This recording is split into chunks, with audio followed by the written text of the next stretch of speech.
शिव पुराण कहती है मान लो, शंकर भगवान की कथा कहती है मान लो। यदि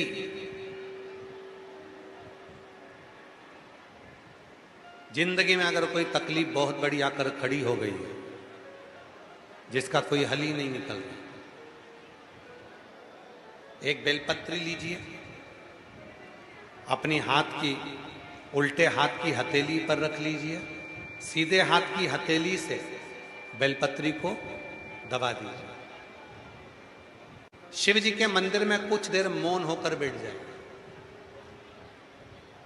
जैसे सनकादि ऋषि बैठे हैं। चारों की चारों भाई सनकादि ऋषि शिव जी के मंदिर में मौन होकर बैठे हैं। एक हाथ से उन्होंने अपने हृदय को भाव से समाहित किया। ना शंकर भगवान कुछ बोले, ना सनकादि ऋषि कुछ बोले, और मन की संशय को मिटाना, मन की परेशानियों को मिटाना। हाथ रखो, एक बेलपत्र उल्टे हाथ पर रखकर सीधे हाथ से उसको दबाकर मौन होकर कुछ देर बैठी है।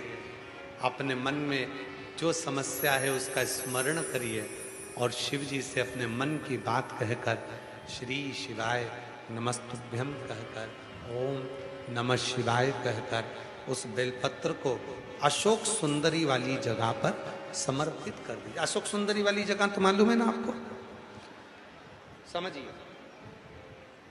देखिएगा जरा। ये शिवलिंग है, ये भगवान शंकर का शिवलिंग, ठीक है।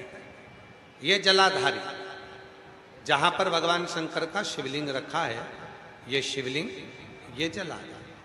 जलाधारी में सामने से पानी नीचे गिरता है। ये जल आप यहां चढ़ाओगे तो चारों तरफ घूमने के बाद ये उत्तर दिशा में चला जाता।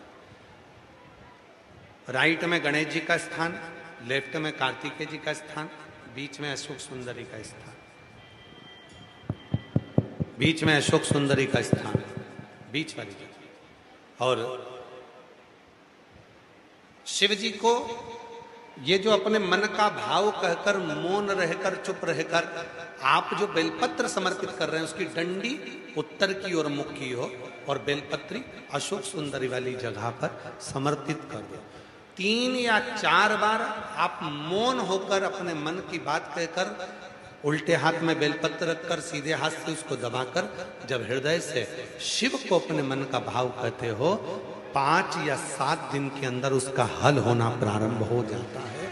उसमें कहीं ना कहीं वो सुख का अनुभव देना प्रारंभ कर देते हैं। वो